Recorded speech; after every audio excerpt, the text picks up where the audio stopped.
Shalom Re'im! Bem-vindos à série de vídeos do issohebraico.com, série de vídeos em Jonas. Nesse vídeo nós vamos estudar Jonas capítulo 1, versículo 2. Nós vimos antes o versículo 1, né? E agora nós vamos estudar o versículo 2. Continuando aqui, vamos começar já com a leitura do versículo. Diz assim o versículo: Kum, lech el Ninve, ha'ir hagadolah, ukra aleiha, ki alta ra'atam lefanai. Então vamos fazer a tradução do versículo, começando com o primeiro verbo, o verbo kum. Você deve se lembrar que o verbo kum é um verbo que nós chamamos um verbo oco. O que é um verbo oco? Um verbo oco é um verbo que tem apenas duas consoantes, não é um verbo triconsonantal, mas tem duas consoantes e uma vogal semiconsonantal entre essas duas consoantes. Então, na verdade, kum é a forma léxica de kum. É a forma que aparece sempre, a forma do cal infinitivo construto. Porém, nesse caso, a análise verbal do verbo nos mostrará que esse não é um cal infinitivo construto, mas um cal imperativo masculino singular. Por quê? Porque na sua forma, o cal infinitivo construto é idêntico ao cal imperativo masculino singular com os verbos ocos. Como que eu sei que isso é o imperativo?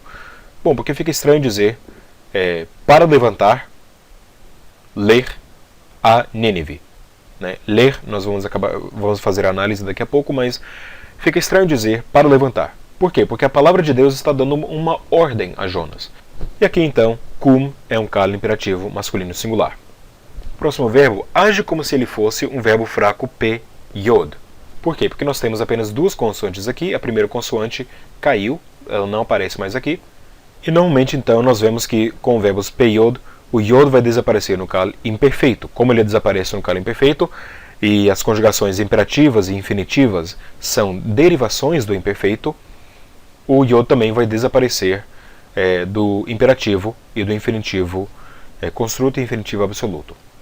Então, nesse caso, o verbo, na verdade, vem de halar, tá bom? Não de yalar, mas de halar.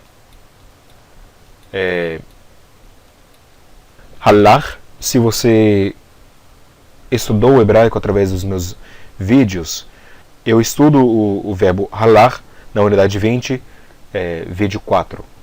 Tá bom, então, o que Deus diz aqui? O que a palavra de Deus diz a Jonas? Kum, ler. Então, nós temos aqui duas ordens, levanta e anda. Né? Levanta, anda, a Nínive, ha'ir hagadolah, a grande cidade, ukra. Aqui nós temos outro verbo, esse verbo termina com um aleph, então o verbo é também um cal imperativo, masculino singular, mas será um verbo fraco, lamed aleph. Por isso que nós não temos aqui o rolem aqui em cima, mas temos um kametz, tá bom? Então, e proclame aleiha, contra ela. Normalmente nós traduziríamos a preposição al como em cima, mas no caso de uma proclamação, no caso de algo que pode ser feito contra, em oposição a, nós podemos traduzir o verbo, a preposição al como contra. Então, proclame contra ela. Por quê? Que alta é outro verbo. Esse verbo, na verdade, é um verbo lamed he. E nós não temos o re aqui. Em vez de ter o re, nós temos um tav. O tav tomou o lugar do re. Por quê? Porque ficaria difícil dizer al-ha.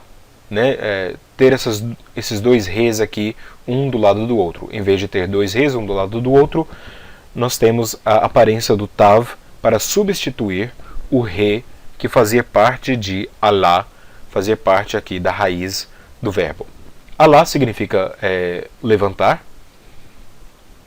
Opa, aí apareceu a dica.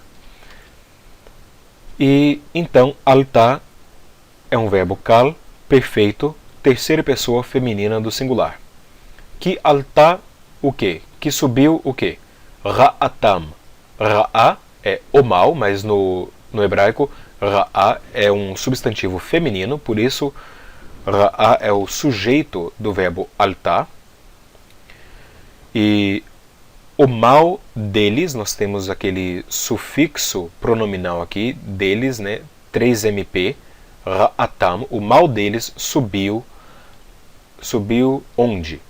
Lufanai, diante de mim. Tá bom? Nós temos aquele sufixo pronominal aqui, ai, que é o sufixo 1cs. Panim seria face, ou então nesse caso, diante do meu rosto. E la é a preposição que seria o diante. Tá bom? Então, diante do meu rosto ou diante de mim. Bom, pessoal, é isso aí. É assim que nós, então, traduzimos o versículo 2. Agora, eu quero mostrar uma coisa interessante a vocês, que o hebraico normalmente é uma língua bem sucinta. Por quê? Porque eles usam apenas o mínimo necessário para descrever alguma coisa, um sujeito ou um objeto, ou alguma coisa assim. Eles sempre utilizam a menor quantia de informação necessária para transmitir um conceito. Então, cum, levanta. Ler, anda. A Nínive. E depois nós temos aqui o que nós chamamos de uma frase apositiva. O que é uma frase apositiva?